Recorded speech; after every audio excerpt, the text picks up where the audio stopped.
Buat yang punya budget 3 juta, kayaknya kamera ini bakal cocok deh. When it's just you, well, times can be tough.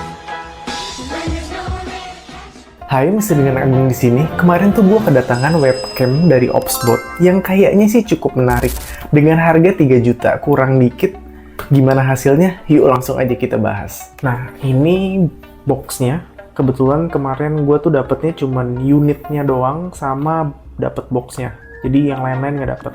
Boxnya itu kecil banget sesuai namanya.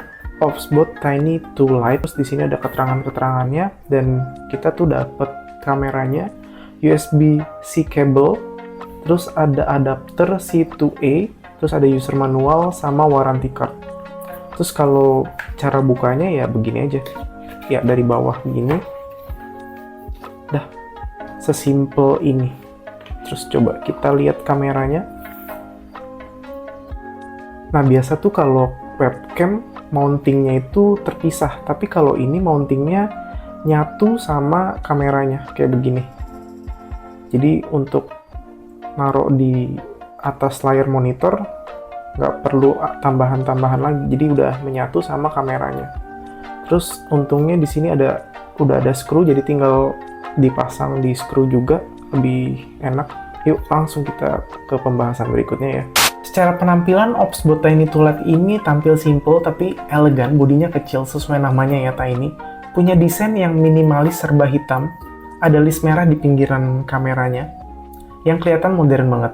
Build quality-nya juga kerasa solid, biarpun ringan tapi nggak kerasa murahan. Bagian gimbalnya bisa gerak halus dan presisi ya, dan tentunya ini udah PTZ kamera, pan, tilt, dan zoom. Terus finishingnya juga rapih, nggak ada bagian yang kesannya asal tempel. Nah, untuk mountnya, Tiny to Light ini langsung nempel sama kameranya, bukan yang terpisah kayak Opsbot to Tiny yang biasa. Oke, pertama-tama sebelum kamu mau nyalain kameranya, kamu tuh harus download aplikasi dari Opsbot Center. Ini nama aplikasinya Opsbot Center, kita buka aja. Nanti akan ada tampilan Windows dari Opsbotnya seperti ini, terus kita tinggal connect aja, nanti tampilannya seperti ini. Dan di sini ada notifikasi device lagi sleeping. Kita tinggal nyalain aja. Nah, kalau nyala nanti dia akan seperti ini. Sebenarnya untuk matiin kita bisa dari sini. Atau secara manual. Kamu tinggal arahin kameranya ke bawah aja. Nanti dia akan otomatis mati. Untuk nyalainnya lagi, kita tinggal pencet dari aplikasinya di resume. Oke, ini udah nyala. Terus kita mau coba video previewnya ya. Nah, ini dia video previewnya. Gue mau coba gedein dulu. Nanti kita akan bahas fitur apa aja sih yang ada di Opsbot Center. Untuk pertama, kita ubah resolusi dulu. Untuk ubah resolusi itu dari sini. Resolution setting. Di sini ada 1080 60 fps, ada 4K 30 fps dan lain sebagainya. Gue mau coba pakai 4K 30 fps. Biar gambarnya biar lebih detail aja sih kalau 4K 30 fps. Oke. Terus gue mau coba beberapa fitur yang ada di Opsbot Tiny to Light ini. Pertama itu ada konsol. Di sini ada standar atau motion. Nah, ini AI, dia akan ngikutin kita terus. Ya, kalau motion dia kayak sensitivitasnya tuh lebih cepet gitu loh dibanding standar. Bedanya itu doang sih. Ini normal tracking, terus kita juga bisa ke upper body, jadi tubuh bagian atas aja dia akan nyorotnya. Terus kalau ke close up itu seharusnya bisa lebih deket lagi ya. Close up misalkan gue lagi mau jauh gini ya, dia akan terus close up dan otomatis zoom ya. Canggih banget sih emang. Terus gue mau coba headless, berarti nggak ada kepala, headless. Ya, seperti ini. dan bagaimanapun dia nggak akan nyorot kepala. Dan lower body itu berarti lebih bawah lagi ya dibanding headless. Terus gue mau coba, ini ada hand tracking dan ini pilihannya ada left hand sama right hand. Nah, kalau di hand tracking ini kita bisa auto tracking ke tangan kita. Kemana tangan kita pergi dia akan ngikut. Cuman ini kan tangan kiri. Kalau kita coba pakai tangan kanan, dia akan tetap ngikut ke tangan kiri. Misalkan kita mau pakai tangan kanan, kita harus ganti di right hand. Nah, ini cocok banget nih buat kamu yang lagi review barang, dia akan ngikutin pergerakan tangan. Ini sih canggih banget sih Opsbot. Gila emang. Terus berikutnya ada preset. Preset kita disediain preset 1 sampai 3 ya. Jadi bisa macem-macem. Preset 1, preset 2, dan preset 3. Terus kita juga bisa gerakin gimbalnya ini dari aplikasi. Jadi nggak usah manual atur-atur yang kayak webcam zaman dulu yang harus kita atur-atur, tapi kita tinggal atur aja dari aplikasinya. Ini praktis banget. Terus untuk zoomnya juga wide, medium, atau narrow. Terus, oh ya, ini kita masuk ke image dulu, kita satu-satu ya. Di image ini ada autofocus, ada auto exposure, ada anti flicker, white balance-nya juga bisa diatur, contrast, saturation, sharpness, hue-nya juga bisa diatur. Terus kita coba masuk ke more. Ya, di more ini ada lock target. Oh ya, lock target ini jadi kalau teman-teman, kalau kalian lihat di sini ada indikator warnanya biru, itu berarti AI-nya tuh lagi aktif ya. Jadi dia AI trackingnya dia lagi aktif. Nah, kita tuh kadang ada kondisi yang dimana kita nggak mau kamera ngikutin kita terus. Nah, caranya kita tinggal begini aja. Nah, dia akan kelip-kelip. Sebentar. Kita begini, dia akan kelip-kelip sampai warna hijau seperti ini. Dia nggak akan ngikutin kita. Ya, dia nggak ngikutin kita. Terus untuk ngaktifinnya lagi, kita tinggal begini sampai dia kelip-kelip sampai warna biru. Sebentar. Ya, ini udah warna biru lagi. Ini udah warna biru, dia pasti akan ngikutin. Auto trackingnya aktif lagi. Gila, emang ini Opsbot kepikiran kayak gini sih cerdas banget. Gua suka sih. Terus di sini ada zoom yang biasa. Kita tinggal begini aja. Sensornya nyala, dia akan zoom. Terus kalau mau zoom outnya, tinggal begini aja lagi. Gila, hebat banget. Terus misalkan kita mau ada di sini di bawahnya ada dynamic zoom. Mau zoom ke arah mana? Kita tinggal. Iya. Itu dia. Emang bagus banget. Terus mau di zoom out. Mantep banget. Emang menarik sih. Terus di sini ada audionya, ada mirror image dan lain-lain dan sebagainya juga bisa dilihat di sini. Terus ada apa lagi ya? Oh, di sini ada beauty. Nah, di beauty ini ada blur, retouch, sama filter. Coba kita aktifin blur. Blur levelnya juga bisa diatur ya. Kelihatan blur nggak sih? Wah, ini videonya agak patah-patah ya. Kayaknya laptopnya udah agak panas.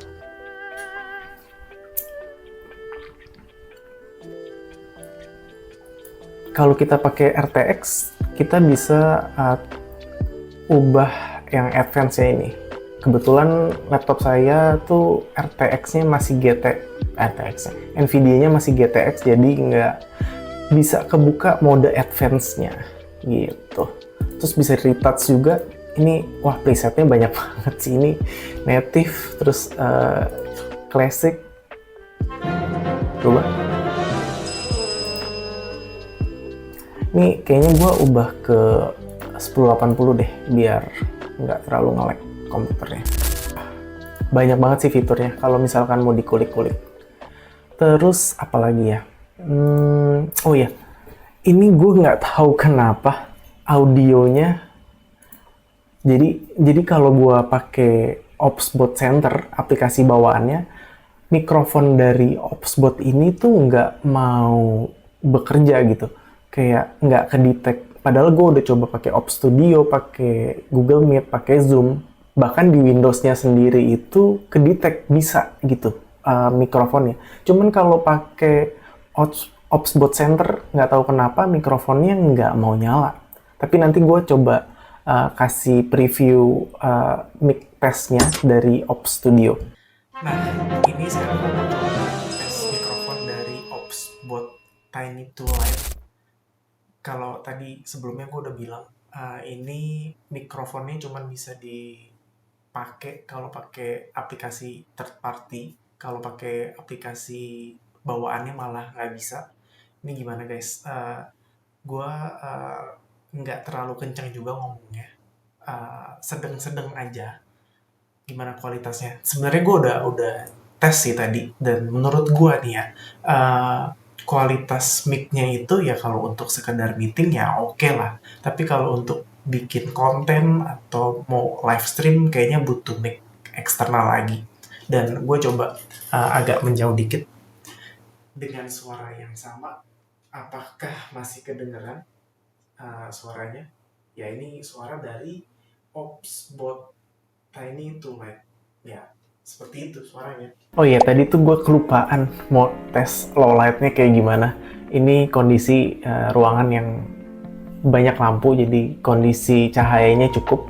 Sekarang gue mau coba matiin lampunya satu persatu dan coba kalian lihat kualitas Opsbot kayak gimana ya. Ini gue coba matiin lampu yang pertama, terus lampu yang kedua, lampu yang ketiga. Ya, udah di sini kameranya udah AI trackingnya udah mulai ngaco. Ini nggak tahu dia ngarah kemana nih. Sebentar. Ini gue coba atur preset ke tengah dulu. Ya, kalau untuk begini mending nggak usah pakai AI tracking. Karena Coba gue matiin AI trackingnya, nggak bisa juga. Ya, kurang lebih seperti itulah kalau dalam kondisi low light, trackingnya nggak bekerja.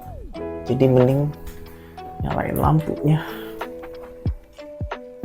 Oke, ini harusnya presetnya udah kembali normal lagi. Ya udah gitu guys, kalau kondisi low light ya seperti itu.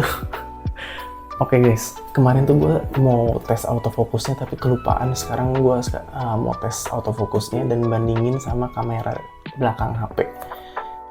Kita lihat seberapa cepet autofocus dari Opsbot Tiny 2 Lite-nya.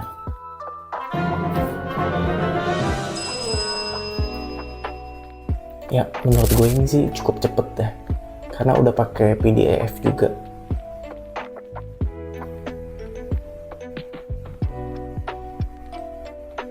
Gue mau coba pakai barang yang lebih kecil lagi.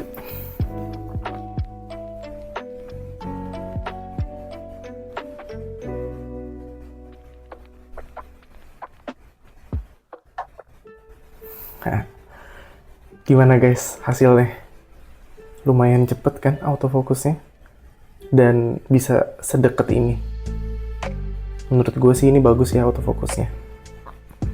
Ya udah sih gitu aja. Kalau tadi gue udah coba bandingin sama kamera belakangnya, sekarang gue mau coba bandingin sama kamera depan HP. Gimana hasilnya? Bedanya kalau di sini sih lebih enak dilihat di layar monitor ya. Kalau di HP kayak mungkin rada pucet atau gimana. Coba ini gue lap dulu HP-nya. ya perbandingannya ya seperti ini. Menurut gue hasil videonya bagus, di mata awam gue warnanya tajam dan keluar semua, jadi menurut gue sih ini lebih enak dilihat ya. Dengan spek yang seperti ini kayaknya emang udah pas sama harganya, karena hasilnya itu beneran mantep sih. Dulu gue pernah review Logitech Video 4K webcam yang mau lihat videonya ada di sini ya. Dan kalau misalkan dibandingin sama Opsbot Tiny 2 LED, secara awam gue ngelihatnya Opsbot Tiny 2 LED ini jauh lebih bagus karena punya hasil kamera yang tajam dan warnanya tuh nggak pucat. Jadi lebih enak dilihat mata aja. Tapi tentunya dengan harga yang lebih tinggi juga ya, kelihatan lah beda kelas. Jadi kesimpulannya kalau gue punya 3 juta, gue akan pilih Opsbot Tiny 2 LED ini. Kenapa? Pertama, hasil videonya itu tajam. Kedua, ini udah PTZ kamera, jadi secara otomatis yang gimbal kayak begini, auto tracking. Jadi kita nggak usah atur secara manual lagi. Ya, itu enak banget dan banyak fitur yang berguna untuk konten kreator tentunya. Dan mungkin kamera ini cocok untuk yang sering live streaming, bikin video tutorial, atau ya untuk presentasi aja di kantoran. Ya udah sih gitu aja, semoga video ini bisa ngebantu teman-teman ya. FYI, hampir semua video ini dibuat dengan menggunakan Opsbot Tiny 2 LED.